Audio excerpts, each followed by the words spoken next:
Hello, everyone. Welcome to the online seminar on the mathematical foundations of data science.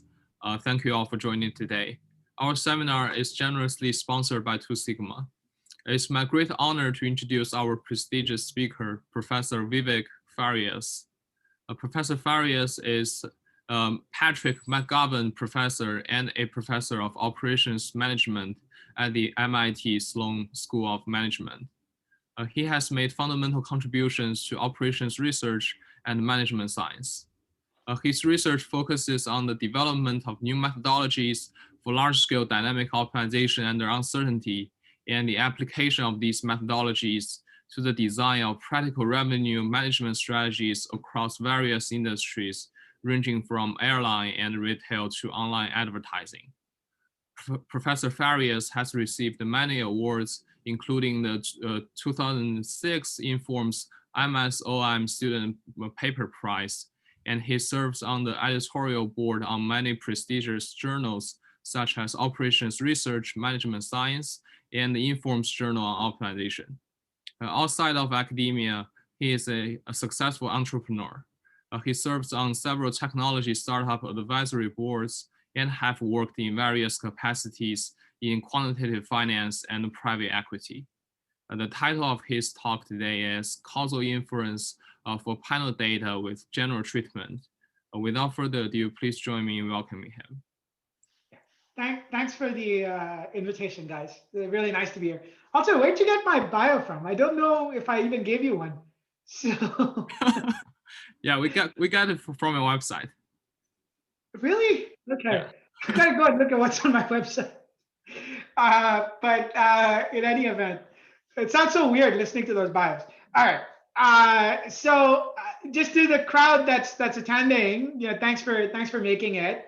Zoran and Ethan have told me that basically, whatever questions you ask, it's a little bit weird doing these talks because it's like sort of it feels a little one way. And so Zoran and Ethan promise that whatever questions you ask, they'll pipe up, and if relevant, they'll sort of pass the question on, and we can engage on that. Okay. Yeah. Yes. So Professor Front has typed in the Q&A saying that you might want to see that your iPad has only 15% battery.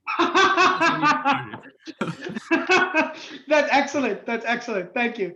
Let me plug it in. There you go. Yeah. I mean, I'm constantly working with it, so it's yeah, and not charging it, I guess. Okay, but in any event, put your questions in the chat. These guys will will narrate it. The other thing I want to apologize for is you're not seeing things full screen, which is why you could presumably see my battery was whatever 15% or whatever it is. It's not full screen because I can't quite write easily when it is full screen. And so it just sort of ends up being the nicest setup. If it's really bothering you, I'll make it full screen though. Okay. In any event, so what I'm going to talk about today is sort of this problem of causal inference with panel data. I'm not going to assume any knowledge about this problem, although some of you are probably familiar with the problem. I'll talk about it in a second.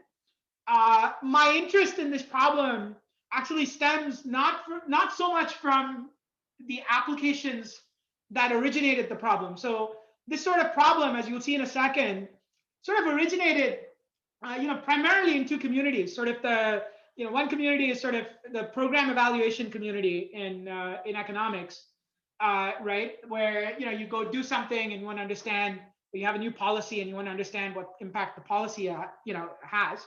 That's sort of one typical motivation for this problem. Another motivation actually often comes from finance, okay, and macroeconomics, where you're looking at time series data, and again you're asking similar questions. The way we sort of got at this problem was actually motivated by problems in commerce, in sort of in e-commerce. And in fact, this is sort of crucial to the variant of this problem. This motivation, in some ways, is crucial to the variant of the problem and all the difficulties germane to it that I'll be talking about. Okay, so that's sort of how we got at this. This is joint work with Andy Lee, who's a professor at Carnegie Mellon, and Tianyi Peng, who works with me here at MIT. And in fact, I should say that those guys should get the lion's share of the credit for the work. I know Tianyi is in the audience for sure, and so if there's very hard questions, he'll probably answer them, right? But in any event, let me actually get started, okay? So as I said, right, what are the typical, what are the origins of this problem? Right? Where does this sort of causal inference with panel data problem come from? So it comes from a picture like what I'm showing, over here. Okay, so let's say you impose a new tax. Okay, this California Proposition 99.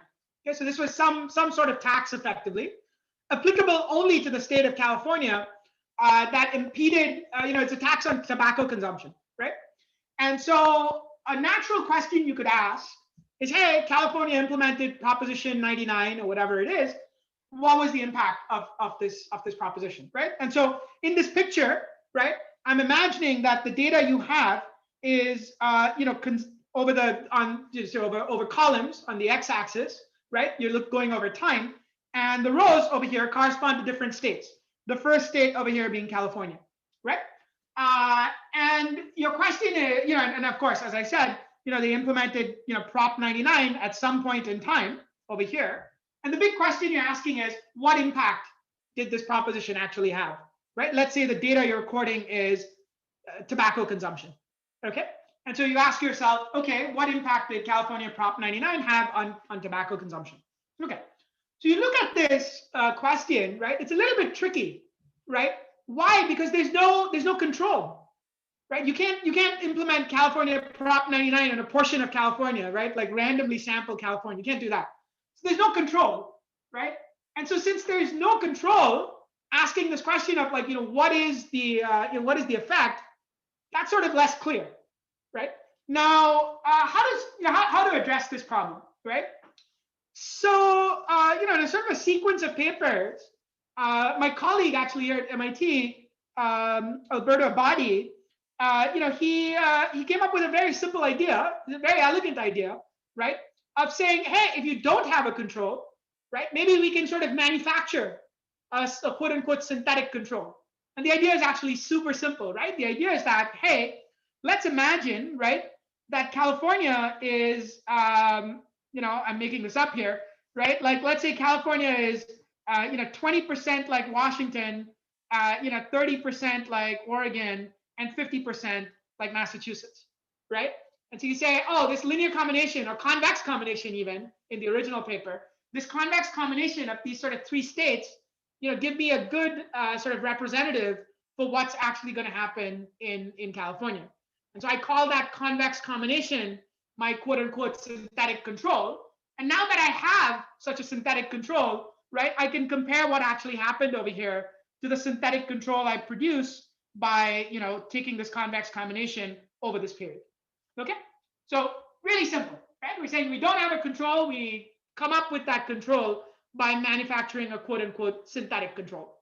And this is truly important, okay? Like I can't, within the sort of program evaluation community, it's hard to overstate how relevant this idea has been, okay? Now, as I said, right, we came at this problem not because we were necessarily interested in program evaluation, but rather, we were sort of interested in, data, for instance, that might actually come up in, let's say, e-commerce or things like that, right? So, for instance, let's say you're running some sort of website, right?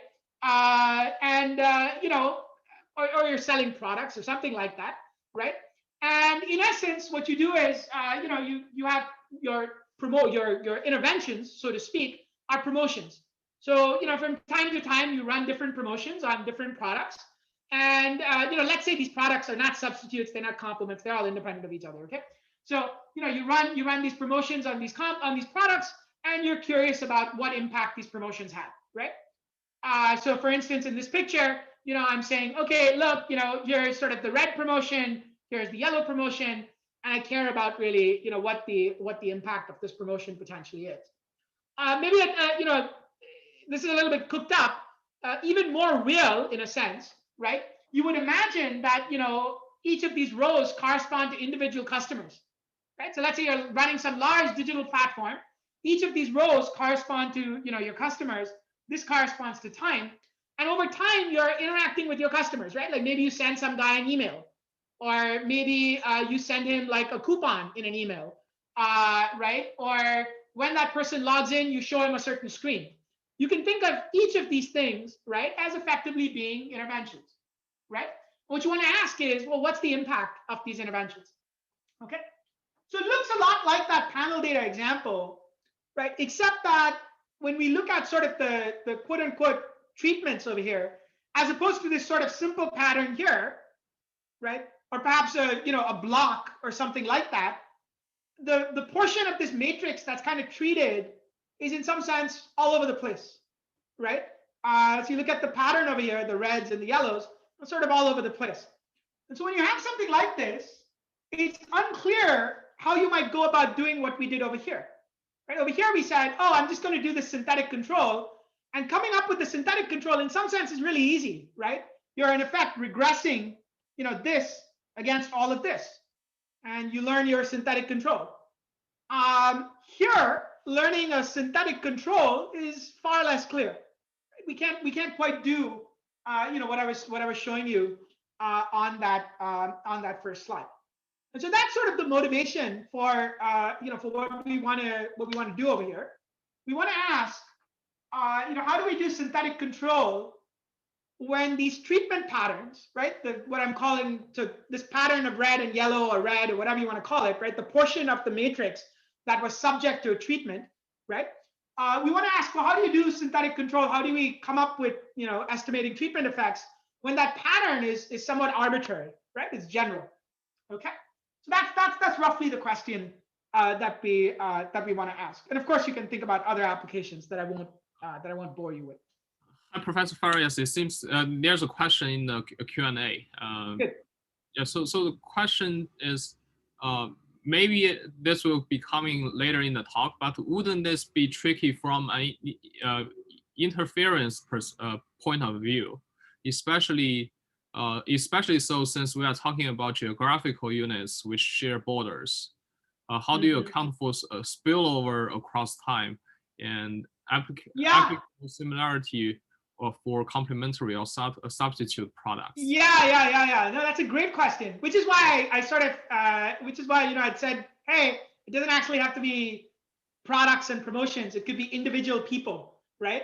And so imagine, so I'll answer the question in a second, but just coming back to sort of the motivating commerce example, you can take the product example out of your mind, or you can imagine these are groups of products that are not, you aggregate groups of products that don't quite interact with each other, or stores that don't interact with each other, or things like that.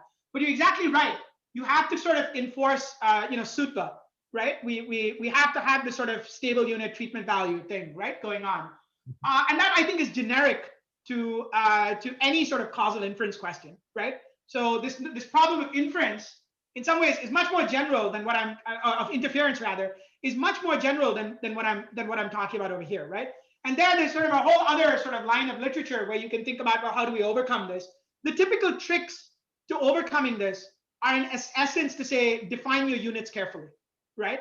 And so when we do this, we would have to actually define our units carefully, so that in fact, interference is sort of accounted for. I don't know the fine details of the California example and how they worried about issues with interference across borders. From what I remember, they ignore that, right? That from what I know, at least, I think that the interference across, say the state is so large, any sort of neighboring stuff will just discount it. In any event, the stuff on the border is like, sparsely populated, et cetera, et cetera. But that's a very good question, right? This is not, the framework is obviously not like a catch-all. You do have to worry about things like SUTBA and so on and so forth, for sure. Anything else, Zoran, from the audience? Yes. And another question is, can each state or individual or product serve as itself control? If not, why? Yeah, this is a great question, right? This is a great question. So let's think about this.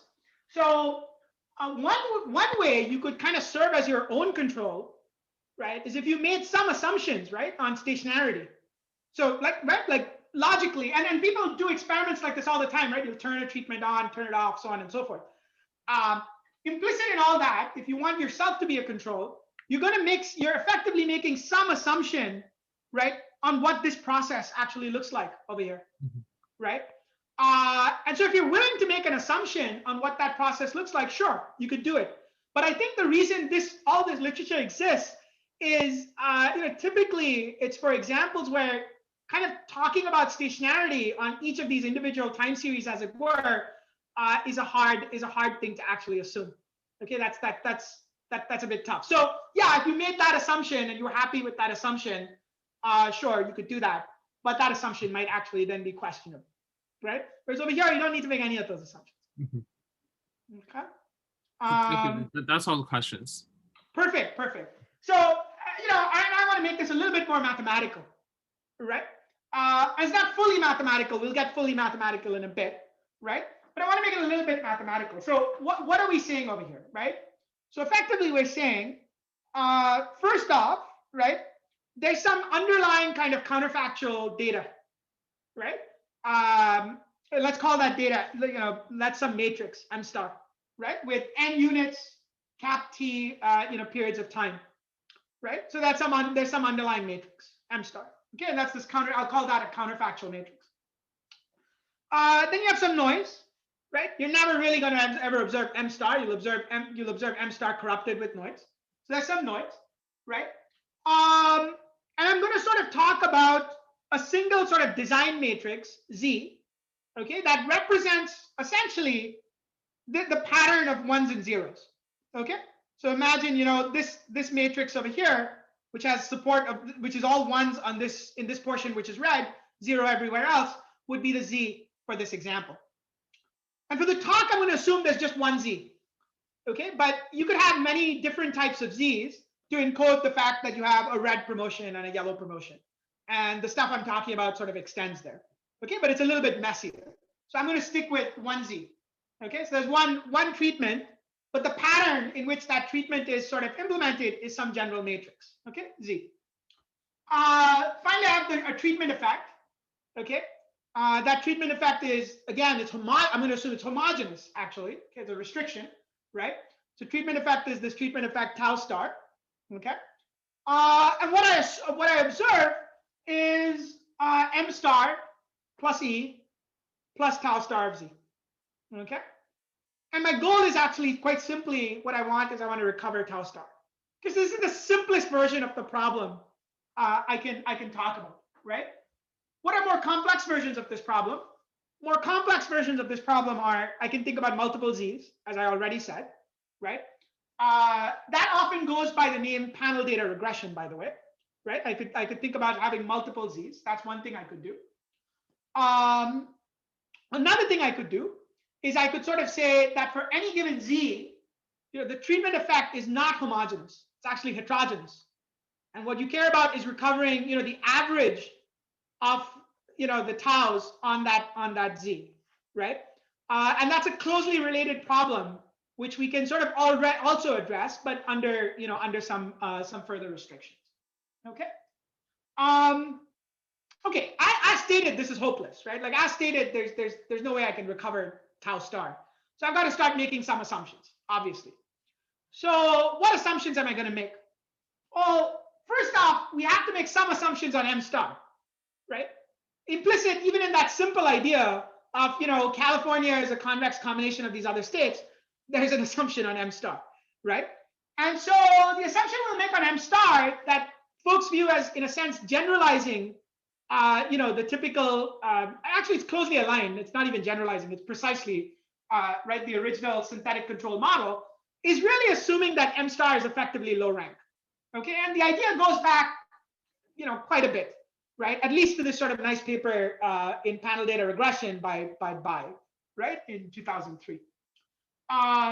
So we'll assume that M star is low rank, right? And this is not a controversial assumption, okay? At least for the applications over here. Okay, so the other thing we have to worry about is that's not enough, right? We have to worry about identification. So let me say what I mean by this, right? So as an example, okay, let's say as an example of an identification requirement, okay, so that we can actually hope to identify tau, it's clear that this identification requirement has to involve both Z and M star, right? And how you know what's one such requirement? So here's one requirement. Okay, I can say that Z is not allowed, to lie in sort of the tangent space of M star. Okay. So what does that mean, right? So if I did this, if I said something like this, it would be sufficient to exclude, right, having another sort of low rank matrix M prime distinct from M star. That's also, let's say, rank R, and a tau prime distinct from tau star, such that M prime plus tau prime Z equals M star plus tau star Z. Right? This would be an example where identification is not possible. And if I simply said Z cannot lie in the tangent space of M star, I rule out the possibility of something like this happening. Now, something like this is also, it turns out to be necessary for recovery at sort of optimal rates. But I'm not going to get I'm not going to get into that. But nonetheless, what you should be left with is, at a high level, right? If you're going to solve this problem, first off, we need to make some assumptions on M star. One reasonable assumption is say M star is low rank. And then we need to make some assumptions that allow identifiability. And one way of sort of doing that is we need assumptions clearly that has to relate Z and M star, right? And one way of sort of saying that is, let's say that we don't want Z to lie in the tangent space of M star. Okay. Now, sort of existing approaches will typically make much, much stronger assumptions than this. Okay, just to be clear. And we'll make those assumptions a little more concrete as we go along. But this is sort of the flavor of the assumption we want to make, right?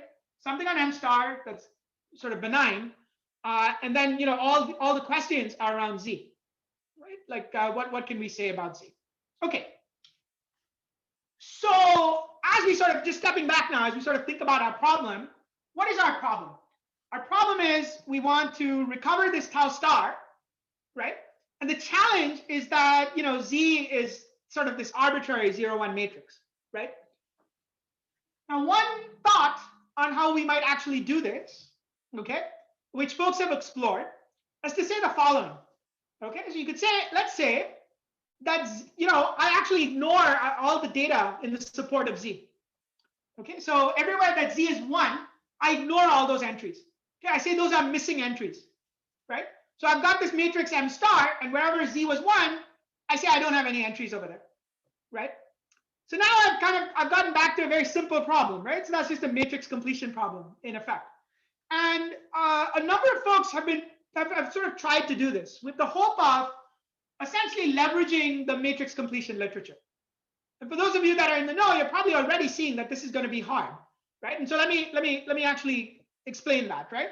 So what does it mean to leverage the matrix completion literature, right? Well, here's a nice example. Okay, and this is paper by Ati, Bayati, Imbens, and others, right? And what do? They do exactly what I said, right? They say, okay, I'm going to basically treat the entries that are in the support of Z as missing. So basically, I try to fit to observations outside of the support of Z. That's what this projection actually means over here, okay?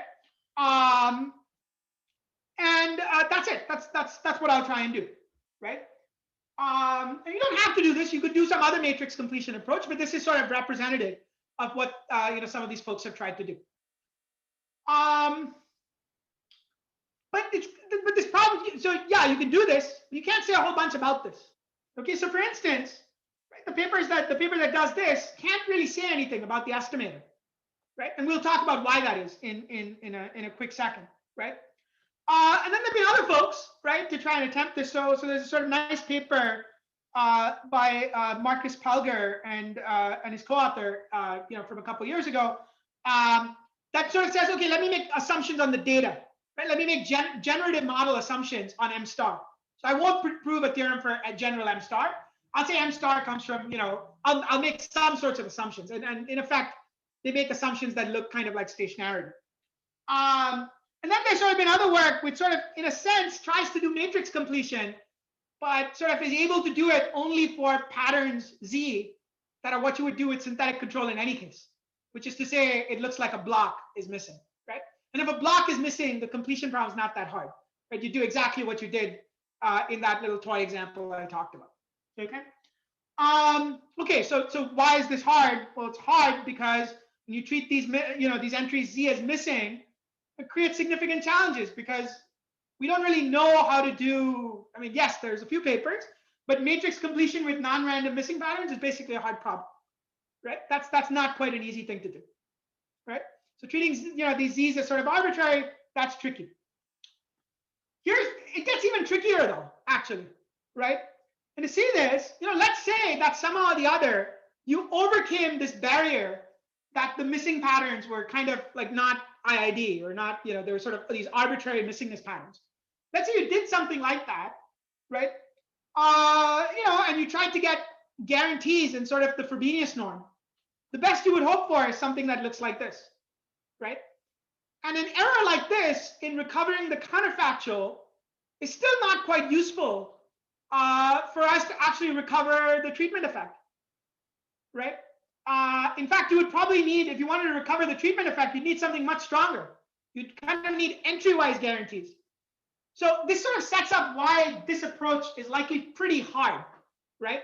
That is to say, if you treat all these, the stuff in the supportive Z as missing, if you're going to sort of prove something for general Zs, essentially what you need are sort of like entry-wise matrix completion guarantees. And that's sort of hard enough with IID missing patterns, right? So we know how to do entry-wise matrix sort of completion guarantees with IID patterns. With these sort of general patterns, very hard, okay? And so that's kind of the hardness of this sort of problem and why this approach has gotten a little bit stuck, right? So what we're going to do instead, right, is we're not going to do that, right? So we're going to sort of give up on sort of saying, hey, I'm going to sort of just ignore all of the data and thereby allow for kind of arbitrary treatments in the supportive Z, because it just feels like it's too hard. And instead, what we're going to say is, I'm going to just try and recover that tau star, sort of like the average, as it were, treatment over Z. Okay. So here's what I want to do with the rest of the talk. Okay. So one, I'm going to talk about our estimator in a quick second. Okay. I'm going to show you some experiments with that estimator, show you that it works pretty well. Then I'm going to talk about when we can expect the estimator to work. Right. So remember, we said, hey, you need patterns on both, you need requirements on both Z and M star. I want to give you a sense of what that, what can you say? What do those conditions actually look like? And I'll show you that we can actually come up with conditions that are tight. That is to say, conditions where if those conditions are met, the estimator I talk about will work. And if those conditions are not met, just give me a quick second here. I need to plug in a slightly different charger. If those conditions are not met, recovery is going to be impossible. Okay, so we'll talk about those conditions, talk about what kinds of patterns what kinds of Z's are allowed. Then I'll give you a sense of how the proof works, okay, of this theorem, right? And then finally, give you some more sort of empirical evidence of performance. Okay, so that's kind of the plan. This is probably a good place to stop because there's probably some questions. Go ahead. So a question is, what is the relative size of between n and t? So is t larger than n, or it's comparable with n? And what is driving asymptotics? Good. So in what most people will talk about over here, asymptotics are driven by the min of n and t. So you want n and t to both grow, right? Now, there are special versions of this problem where, the matrices that you get are kind of skinny or tall, right? And those problems are pretty hard to analyze. So even in the simpler synthetic control case, with blocks, right, those problems are actually quite tricky. So the asymptotics are min of n and t, okay? I guess, yeah, this is a good point because I guess I did not, I was not precise yet, right, about the about the matrix. So for all the theorems I'm going to talk about, I'm going to assume that it's square, right? But you can just replace anytime you see an n, you sort of replace it by the min of n and t. Okay. Any other questions, Zoran? Oh no, that's all. Okay, perfect. Okay, so let's start with what the estimator is, right? So step one of the estimator is kind of like the obvious thing you would do.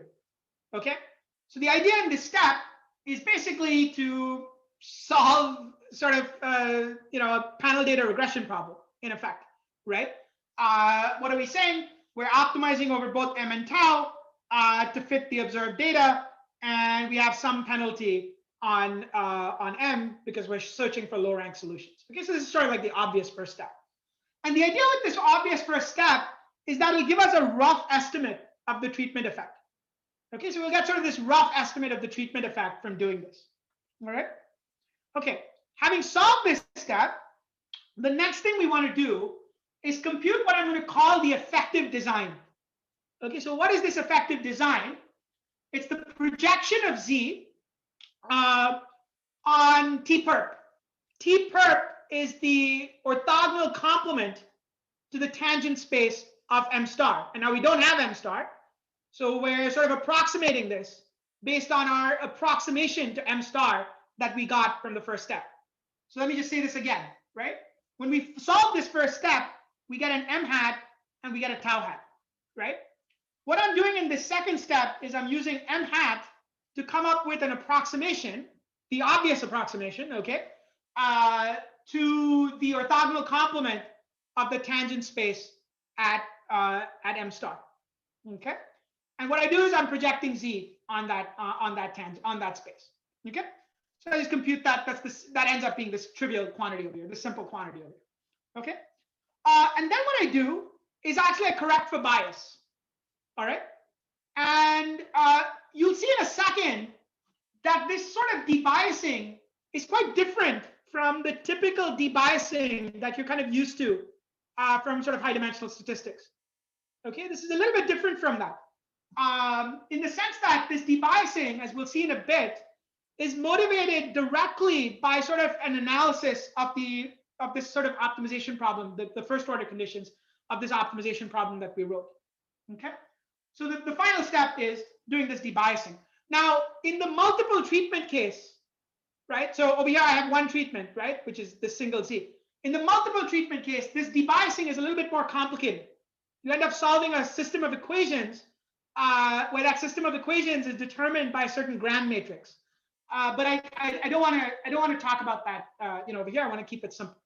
Okay, so we just sort of do this this debiasing, right? So that's the algorithm. Very simple. Okay, how well does this algorithm work, right? Before we say anything about it, it's worth checking, right? Like, how well does something like this actually work? So here's an example, okay? And it's sort of, the example is sort of a random family of, 100 by 100 matrices. Okay, I'm calling them sales matrices because they're non-negative.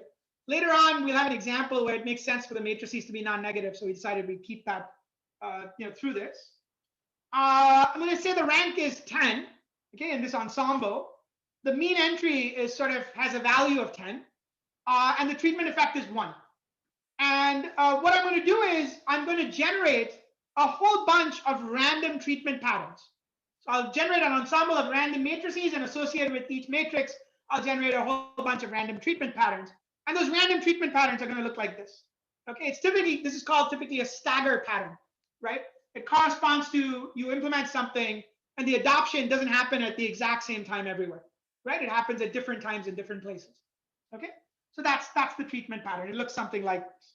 Okay, and you'll notice, by the way, that we're looking at a hard problem in the sense that the time of sort of adoption is pretty early. Okay, so it's remember, right, that it's a 100 by 100 matrix, so there's 100 time periods, but the adoption happens uniformly at random for a given, on a given row between times 1 and 10. So the adoption happens pretty early in the game. So it's not a particularly easy problem with respect to recovery.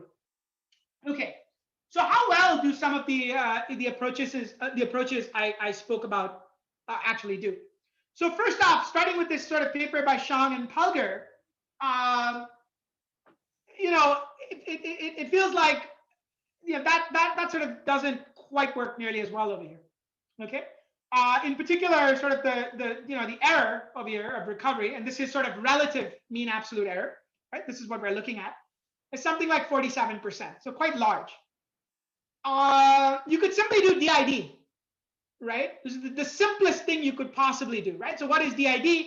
DID is you have a fixed effect for the row and a fixed effect for a time period, and that's what you do, right? So you could simply try and do DID. That's not horrible. Okay, so DID gets you an error of about 17%. Okay.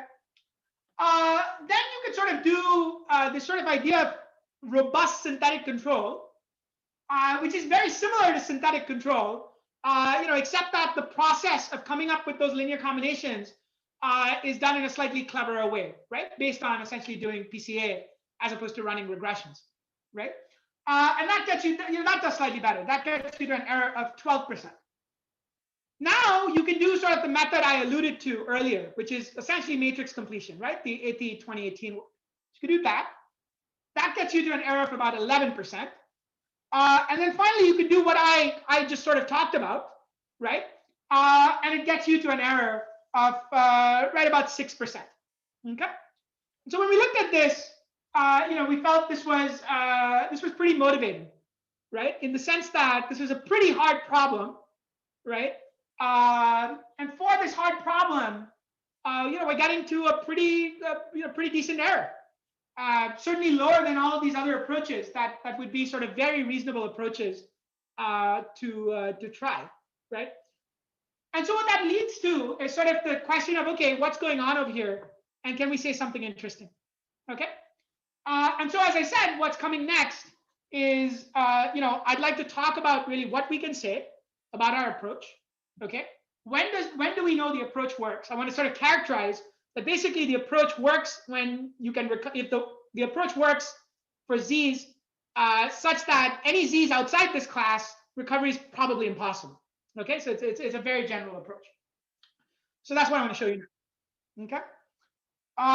Let me pause in case there's questions. Any questions, Zoran? Are we looking good? Yes. So there's a question about synthetic control, and the question is,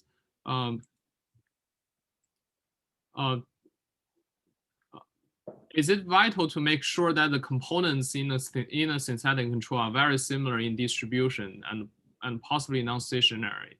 And any guide on how this can be done in practice? And well, it's basically the assumptions for synthetic control to work. Yeah. So this is actually a great question. And like, honestly, I'll be the first person to say there's like hundreds of people doing research on sort of synthetic control applied to like program evaluation, right? And there's much better answers to your question. I won't do this question justice, right? But it's fair to say that to a first order, right, like the synthetic control approach, like a practitioner's view of sort of a synthetic control approach, is to ask, right, like in the pre-test period. Now, notice that what I'm talking about, we don't really have a quote unquote pre-test period, right? I want Z to be kind of like all over the place. But in synthetic control, it's sort of a well-defined pattern, right? There's a pre-test period where nothing happens, you observe everything. There's post-test where you don't observe something and you observe something else. The typical sort of approaches over there are all based on kind of the fit that you get pre-test, right? So you'd want to have sort of get good fit pre-test.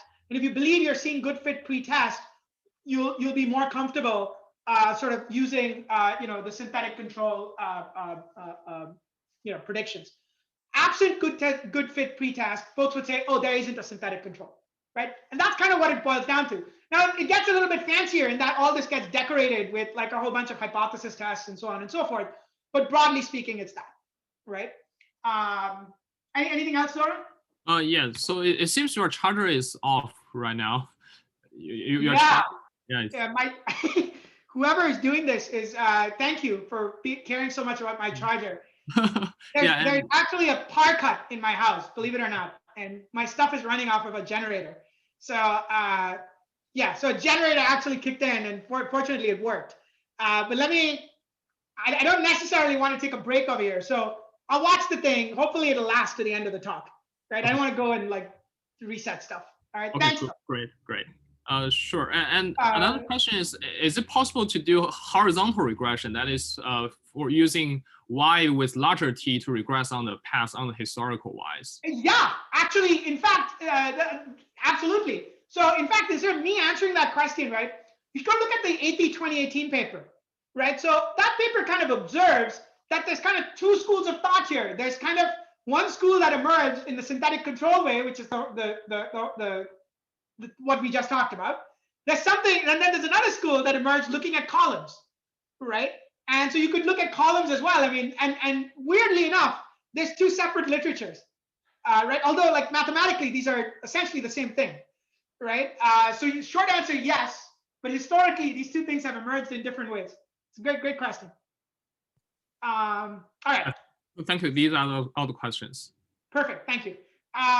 Okay. So what can we say? All right. So here's what we can say. So I'm going to talk about recovery conditions on M star and Z in just a bit. Right. So I'll talk about what those conditions are in a second, but let's put that aside for now. Right. Here's what we can say. If we set lambda appropriately, right, basically you want it to be theta squared root n, then what we're going to get is recovery of the treatment effect at the optimal rate. Okay. So what's the optimal rate over here? The optimal rate, obviously, right? Even if I observe the counterfactuals exactly, right? The optimal rate I get from the CLT is at least omega 1 over sort of the Frobenius norm of Z. And what we recover at is something that's within polylogarithmic factors of that rate. Okay, so we get convergence at the optimal rate. Okay. The other nice bonus over here is that we also actually get entry-wise recovery of the counterfactuals. Okay, and so we get any entry-wise recovery of the counterfactuals, and that too is at the optimal rate. Okay, which is 1 over square root n. And I'm ignoring R and like incoherence and all of that. There's a bunch of constants, right? Too much to put that in here. I'm not talking about that. Okay. Okay, not just this though, right? So when you're actually doing this stuff, often you care about, remember there's the word inference in the title, right, of my talk. So if I'm going to do inference, I need distributional stuff too. And the nice thing is, you also have a very nice distributional characterization of the error. So specifically, right, what does that distributional characterization of the error look like? It looks something like this. So remember, E is the noise, right? Z is, again, remember this PT perp Z, this is the projection of Z onto sort of this orthogonal complement of the tangent space of M star. For now, just think about that as Z, okay? Like imagine, for instance, that Z is literally in this orthogonal complement. Like think of this as being Z. What this is giving us is essentially, right, that the error is normally distributed. And I'm just for notational convenience, I'm saying, let's say the E is normal, but obviously E doesn't have to be normal, right? The theorem over here is for sub-Gaussian E, so that'll apply, right? And so E, as long as E is sort of sub-Gaussian, really anything I can apply, I just apply the CLT and I'll get, I'll get a rate that looks like this. Okay. One of the nice things we found, and I don't have the picture in my talk, is that empirically we get very, very good finite sample behavior over here. That is to say, even that for n's that are kind of in the high tens, right? When we sort of look at the coverage that we get, let's say if we look at the 95th percentile coverage that we get, under the approximation that comes out of this, it agrees almost sort of perfectly, right? So we get very, very good coverage, using this approximation. So it ends up working quite well in practice as well. So what should your takeaway be?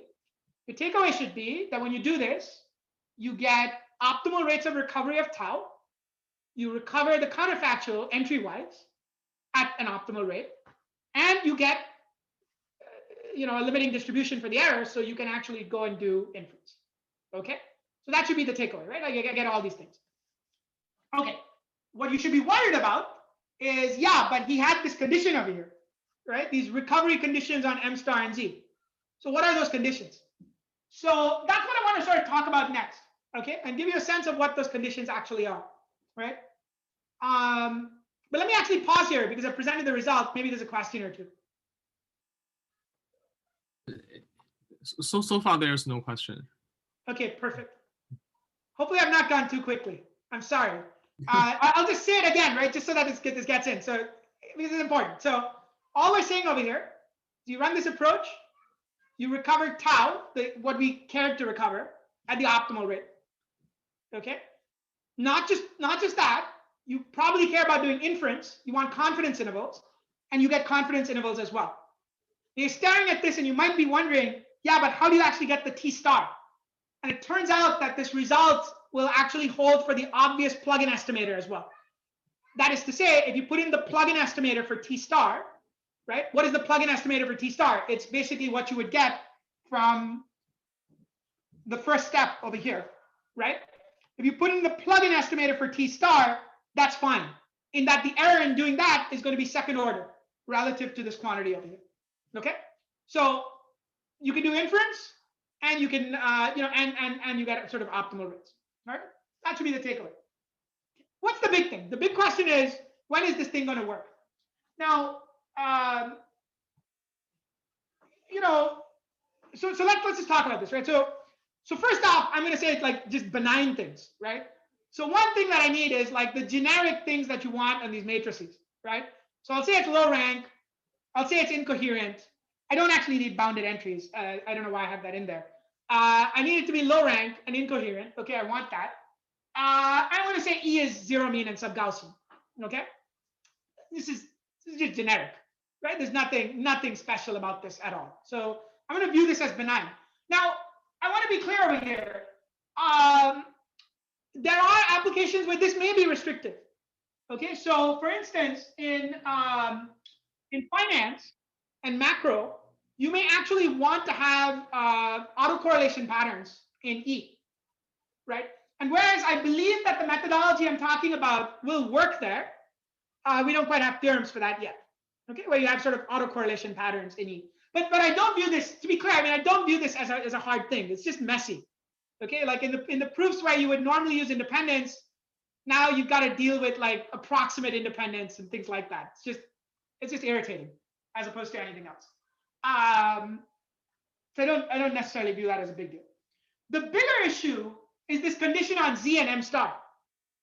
Right? So remember what we said, right? We want to sort of exclude the possibility that you can get something like this. Right? We want to exclude the possibility like that, right? That if you do that, it's hopeless. You can't do anything. So you want to exclude a possibility like that.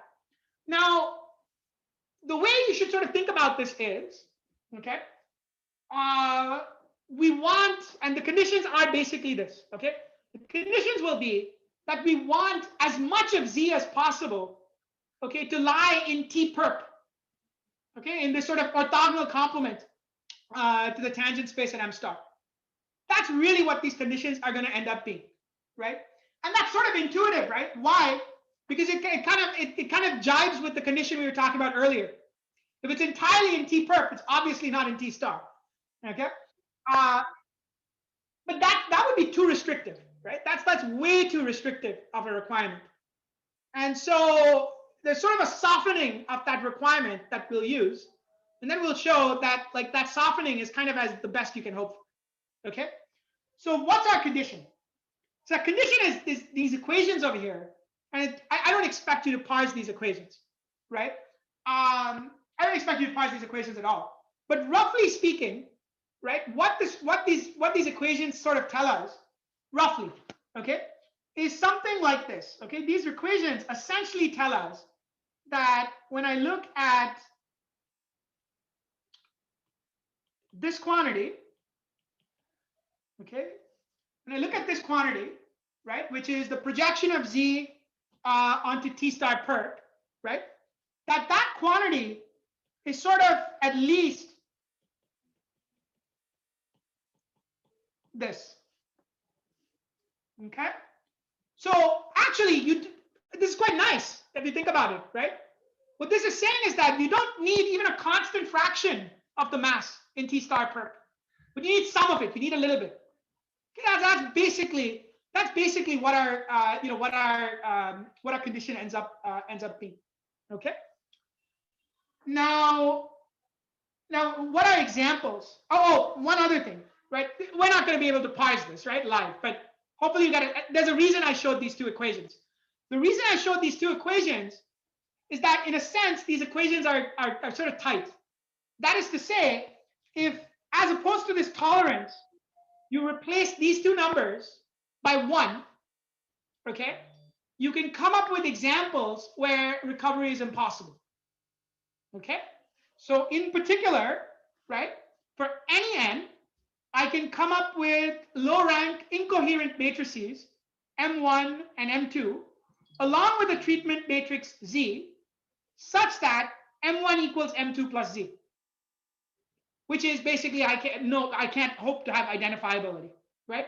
And moreover, the conditions I talked about over here are sort of met with equality. Right? Notice that the 1 minus 1 over log n type terms are missing. Right? Let me actually go and get the electricity back on. Give me a second. This is so weird. Hold on a second, guys.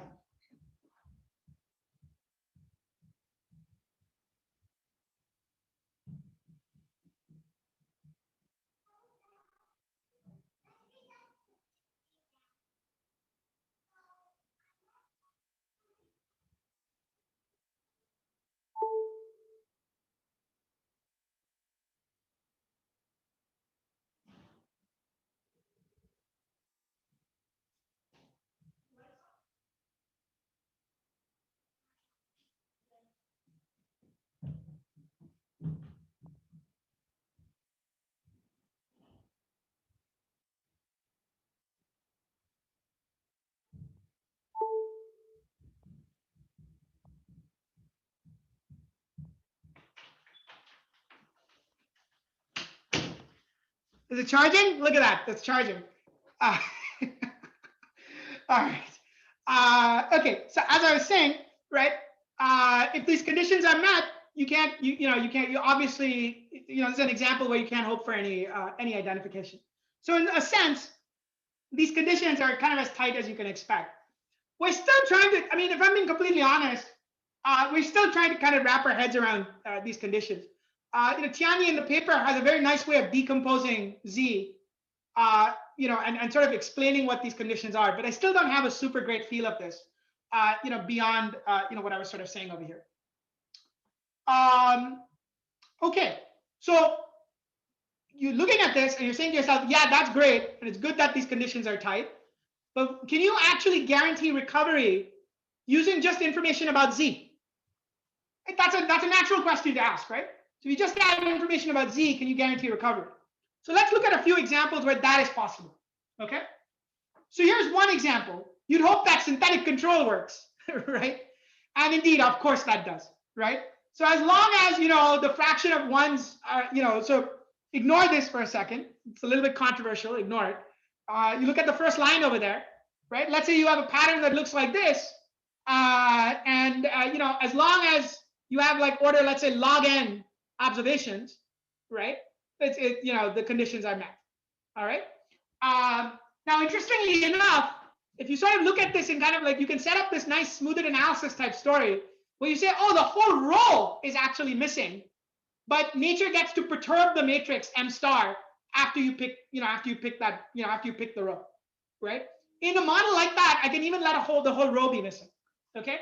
And that's because this with sufficient perturbation, right? That gets you this kind of log n gap that you need. Okay, but these are not so interesting, right? This is the synthetic control pattern with 50 different ways of dealing with this. So this isn't nearly as interesting. Okay, here's another one here are two others that I think are much more interesting. So here's one. It's an arbitrary sparse matrix, and it's really not that sparse. Okay, so essentially what this is saying is that, let's say you have a pattern Z, okay, and as long as the maximum number of ones in any row or any column looks like n divided by these constants that depend on rank and incoherence, so you're still allowed to have like an order n square entries in Z, right? But as long as sort of, it's not the entire row and the entire column, right? That is to say, it satisfies this constant over here, that works, right? And this is actually pretty general and something you just check, right? This is saying like, something like, if 10% of your matrix is missing, that's okay, right? And it sort of allows for an arbitrary missingness pattern, right? But basically, there's a constant fraction of the matrix is allowed to be missing, is how you should read this, right? And that constant has to be, it depends on rank and incoherence. That's pretty nice. And then finally, another sort of condition where this is met is if Z is sufficiently high rank, okay? And I'm going to be sort of fast and loose here. Essentially, what this is saying is that if M star is rank R and Z is roughly R to the 3/2, then again, that's good enough.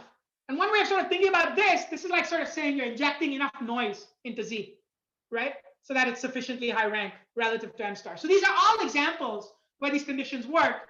They're obviously not exhaustive, but we found them to be actually useful examples in that they cover lots of patterns that you might, general patterns that you might actually, actually see in practice.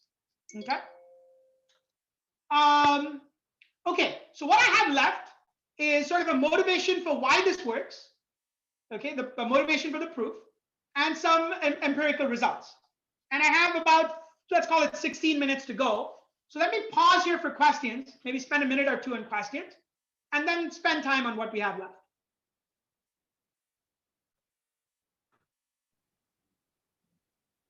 So far we're good. Oh, great, excellent. People are sort of really worried about the charging, I think. It is back to charging, I can see, so that's great. All right, good, great. Okay, so I want to walk you through really the analysis, I think, that kind of prompts how all this works. And I think it's very easy. Okay, it's like super easy. The hard part is, you'll see, but the hard part's almost less interesting, actually, right? Although it's very hard. So here's kind of, and by the way, my co-authors might disagree on what they find interesting. So, but nonetheless, okay. So remember, right? Like first step was solving this kind of panel data regression problem, right? This is what we solved. That was our first step, right? And so what I want to do is I want to look at the first order conditions of this problem. Okay. So let's look at the first order conditions of this problem. They're pretty general. They're pretty easy, right? Like this is something you're probably used to. A lot of you are probably used to. So, so the first one, obviously, this is just the first order conditions sort of taking the gradient with respect to tau, right? So we take our gradient with respect to tau, you get a first order condition that looks like that. And then keeping tau fixed, taking a gradient with respect to m hat, with respect to the matrix, right? You're going to get these first order conditions. And, if this looks a little bit, you're wondering what these W's are, ignore it for now, but these are quote unquote dual certificates. Okay, they come up all the time when you do matrix completion. So you look at matrix completion, that term is probably very familiar to you. But these are the first order conditions. Okay, so let's see what these first order, here's what I want to do with these first order conditions. Okay, I want to use these first order conditions to eliminate, this is just algebra, okay, nothing more than algebra, but it will lead me to an identity where consistently, both for this problem and the multiple treatment case, I get to new algorithms for debiasing. So it's actually interesting to do, right? And so here's the plan. Okay, what I want to do with the first order conditions is I want to eliminate W, right? I want to get rid of this dual certificate. I want to eliminate W, and I want to sort of separate out, tau minus tau star, roughly speaking, or tau hat minus tau star, roughly speaking. That's what I want to do. Okay. So let's see how we might do that, right? So if you look at the first two conditions, just kind of plugging in the second condition in the first, right, will get me this relationship that I actually have over here. Okay, nothing special, it's just algebra. Okay. And then using the second and the third condition and the fourth condition, right, and the fact that PT perp m hat is 0, right? I've not written this down here, but just by definition, PT perp m hat is just going to be 0, right? Because why? T is the tangent space of m hat. So PT perp m hat should be 0. Just using that fact, I'm going to get this condition. And what I'll do is, this actually allows me to eliminate what I wanted to do, right? I wanted to eliminate W. So now I can eliminate W, right? Like I can just plug this in over here. And when I do that, I get this nice expression at the bottom. Okay? So that's it. I get this nice expression at the bottom. Now I want to look at this expression carefully. Okay? I want to look at this expression carefully and understand what's going on over here. Okay? So let's actually focus on this expression.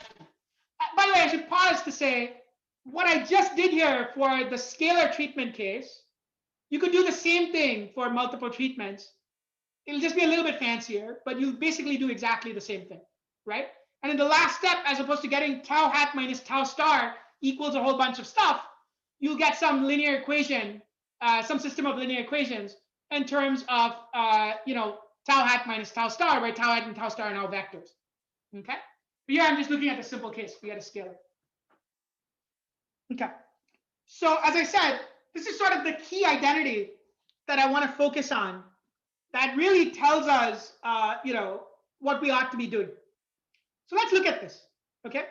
So the first thing I want you to notice is that this first term over here is completely known, right? We know u hat, we know v hat, we know t, because that's a function of u hat and v hat, and we know z. And we know lambda, that was an input, right? So we know all of these things. So you can take it out, right? And if you go look at the algorithm, that's exactly what the algorithm does, right? Let's look at the algorithm. What did the algorithm do? Sorry, I'm going back a few slides here. All right, oops. Yeah, look at what the algorithm does, right? That's exactly what it did, right? It took out that first term, which we know. So, coming back,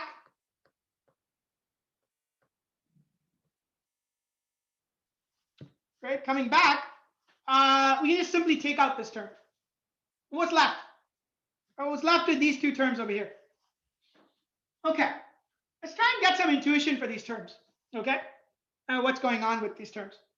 So let's say for a quick second, right, that t or t perp, right, was approximately t star perp.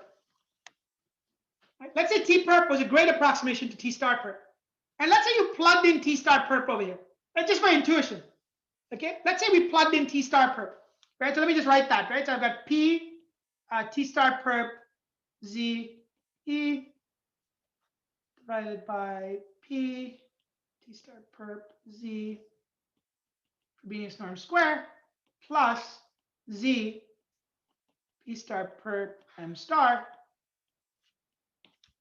by p, oops, not that p. Just p t star perp z Frobenius norm squared. Okay. All right. Now something interesting happens, right? Well, this quantity is 0, right? P t star perp m star is just 0, right? Why t star is the tangent space of m star, so the projection on m star into the orthogonal complement of its tangent space is 0, right? So that quantity is 0. And what you're left with is this quantity. And that looks exactly like that error, right, that we were talking about. So the hard work then, okay, all the hard work really is showing this. Okay, that's really what we got to do. That's the hard work, all right? And so now fleshing out, what does it mean for me to show this, right? It means I need to do the following, okay? First off, I need to show that this quantity, I said if I put in t star, that was exactly 0. What I'll need to show is that it's sort of second order when I look at t perp m star, right? So clearly I need to do something like this. And then the second thing I need to do is I need to show that this guy over here is well approximated by t star perp z, right, in a product with e. And for me to do that, right, this is what I'll actually need to do. This is what I'll actually need to do over there. Okay, I'll need to effectively get these sort of entry-wise guarantees, as it were, to do this. Okay, I want to give you a sense of the proof schema without actually talking about the proof. Okay, typically, if you want to do something like this, right, what you would do is you would try and guess a solution to your problem. Right, you'd guess a dual certificate effectively. You'd guess a W, right? And using your guess of W, try and do something interesting, right? Or construct W one way or the other. That's actually very hard to do over here. And so instead, what we do is, inspired by actually a proof schema in a recent paper by by Chen et al., right, that tries to do sort of uncertainty quantification for sort of convex matrix recovery with IID missing patterns. Okay, we adopt that proof schema over here. The distinction being that that proof schema is for IID missing patterns. In a sense, we have no missingness, but we have arbitrary missingness, right? That is to say, the Z is arbitrary, but we know that the nature of the perturbation has structure to it, right? And so it's inspired by that schema, but quite a bit different because, hey, the missingness pattern is not IID. The way the approach works, and by the way, if this is sort of like too fast and too much, don't worry about it, right? But the way that approach works is actually to start with a non-convex problem, the non-convex problem, okay? And you show that this non-convex problem can have, and here's the interesting thing, the non-convex problem has multiple optima in practice, right? That is to say, what do I mean by that, okay? Historically, when people have done panel data regression, this is all the work by Bai and others, right? All of their work can be viewed as sort of saying, let me make assumptions on Z so that in effect, the non-convex problem has a unique optimal solution, okay? Well, when you do that, that places far too many restrictions on Z. Basically, the conditions that you get on Z are far too harsh, right? Like you need Z to be super dense, very random, et cetera, okay? And we don't have that. So for instance, as an example, if you think about a sparse Z that you would get from synthetic control, that would not actually satisfy this requirement of the non-convex problem having unique optimal solutions. So you can't rely necessarily on that sort of panel data regression type of thinking, okay? So indeed, when we look at our non-convex problem, it's going to have multiple optimal solutions, all right? So what we do is we show, okay, this is just for the purposes of construction, that it has one critical point that is good, okay? And what is that critical point? It's the obvious critical point.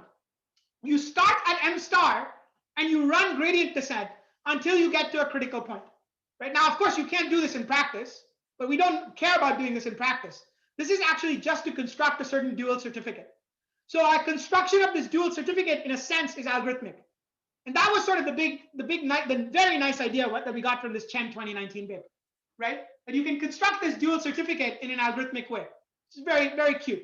Okay, so we construct this dual certificate in this sort of algorithmic way. And it turns out that this local optimal solution has all the conditions we want. Okay, that is to say, it's got all of these things working, right? But of course, we can't get it, right? Like it's the solution you get if you started out at knowing the place where you wanted to get to in the first place. But nonetheless, what do we say? We say, okay, you have a local optimal solution, a critical point of the non-convex problem that has nice properties, right? All the properties you would need. Okay, so then what the second step does, okay, is it says that actually you luck out.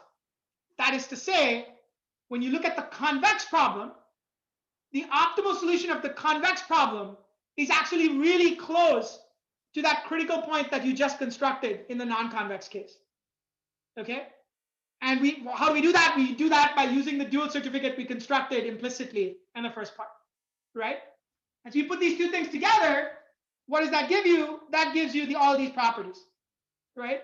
Because you have all these properties, that's sort of like saying that T is approximately T star. Okay? And that's kind of the proof schema. Right? So doing all this is a little bit complicated at the end, but the idea is fairly clear.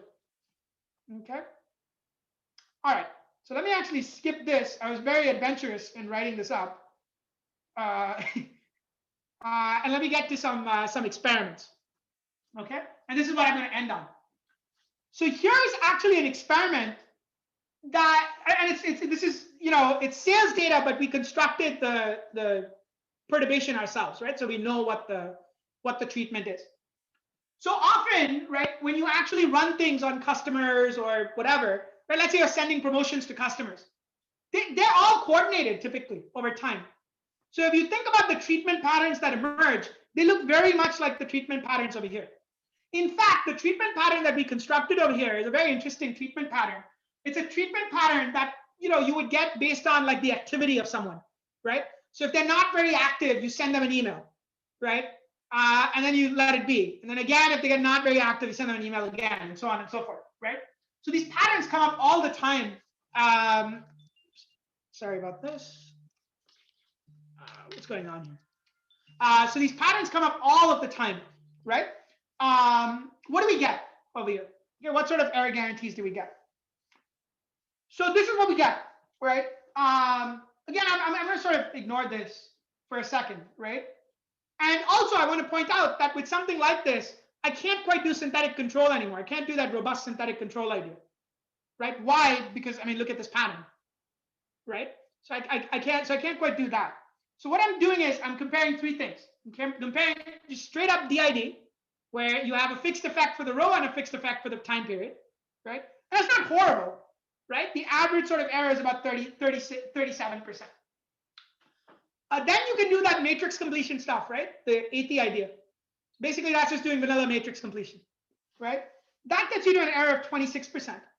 And then if you do what our algorithm that I described, you get to an error of 4%, okay, which is a bit better than some of these other approaches.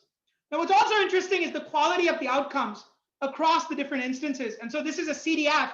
And so showing you sort of standard errors, I wanted to show you sort of a CDF of these errors across the different instances. And what you can see is that the approach is really consistent, right? That's the blue curve over here. That's the approach. It's actually pretty good. It actually works quite well across this entire sort of ensemble of instances. And then I have another example, where we tried, this is another example just to end. I don't know why I put this in, but, whatever, right? We tried this on just general block treatment patterns. So blocks are very common, right? In some ways, these blocks are kind of home court for synthetic control approaches. That's what synthetic control approaches do. They deal with blocks. And if you actually look at performance over here, it's actually similarly very good, okay? I would view this as sort of being what synthetic control would do, right? This is just this is a robustified version of that, but this is what you'd expect from synthetic control in the set of experiments we were running. And these were experiments with pretty big blocks. And even in this sort of challenging setting, you get to good performance. So we're right at time. And so let me actually stop here. Right. Thank you guys. Thank you guys so much. Okay, thank you. So there's a question. What is the effect of discretizing the time? So maybe what if the time it's a time series and the time goes continuously and you discretize it and then run this method? Yeah, no, that's an excellent question. So I mean, there's so many things to sort of say over there, right? So one is, I would say there are generic ways you can think about discretizing time, right? Based on how volatile so right, like let's imagine that what you're looking at is like the price of an asset, right? Which is in continuous time. There are ways of kind of discretizing that based on sort of the modulus of continuity, effectively, of the sample paths of the process, right? So effectively, if you have some control on the modulus of continuity of the sample paths of whatever process you have, you can discretize time. But that doesn't quite get us home free, because in a lot of those models, when you do that, the errors that you'll actually get are going to be autocorrelated, right?